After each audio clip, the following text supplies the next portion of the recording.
अस्सलाम वालेकुम नाजरीन, मैं हूं सफदर नज़ीर शाकिर और आप देख रहे हैं CNN न्यूज़।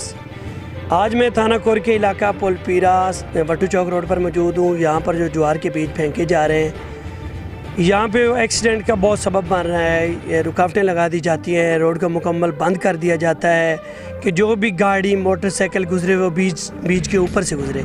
तो हमारे साथ कुछ यहाँ के शहरी मौजूद हैं, हम उनसे जानने की कोशिश करेंगे कि ये क्या माजरा है, ये लोग ऐसा क्यों कर रहे हैं और इनसे कैसे बचा जा सकता है। जी बताइएगा। अस्सलाम वालेकुम सर, ना हम यहाँ के स्टूडेंट हैं। जब यहाँ से गुजरते हैं तो ज़्यादातर रोड एक्सीडेंट का ख़तरा बहुत ज़्यादा बढ़ जाता है, क्योंकि ये जो बीज है इससे ज़्यादातर फिसलन पैदा होती है, जिसकी वजह से यहाँ पर गुजरना बहुत मुश्किल हो जाता है। और साइड से गुजरें तो इधर कांटेदार झाड़ियाँ बिछाई होती हैं, जिसकी वजह से कि उनका मकसद यही होता है कि वो बीज के ऊपर से गुजरें, तो जिसकी वजह से हमें बहुत ज़्यादा दुश्वारी पैदा होती है, ज़्यादातर गिरने के चांसेस बढ़ जाते हैं। तो हम यहाँ की पुलिस के जो थानाकुर है उसके बहुत ज़्यादा मशकूर हैं कि उन्होंने आकर मौके से ये सारा जो बीज है ये हटवा दिया है। मेहरबानी है, शुक्रिया बहुत ज़्यादा। जी, जैसा कि आपने एक शहरी की आवाज़ सुनी है कि थानाकुर पुलिस है जिन्होंने बहुत अच्छा इनिशिएटिव लेते हुए रोड को क्लियर करवाया है। और यहाँ के लोगों को भी ये बात ज़रूर ज़हन में रखनी चाहिए कि रोड ब्लॉक करना एक कानूनन जुर्म है।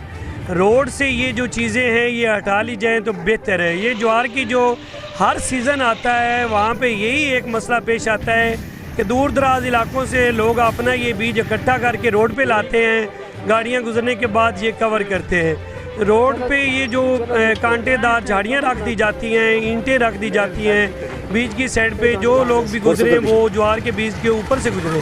तो आप लोगों को जो है इन चीज़ों के तदारुक के लिए जो है हुकूमत का साथ देना चाहिए, पुलिस का साथ देना चाहिए। पुलिस जो है दिन रात आपकी जो है फेवर के लिए कोशिश होती है। अब भी जो पुलिस है वो अपना सारा काम छोड़कर इसी रोड पे लगी हुई है कि यहाँ से बीज को हटवाया जाए। कैमरा टीम मोहम्मद नवाज़ दानिश के साथ सफदर नज़ीर शाकिर, CNN न्यूज़, फैसलाबाद।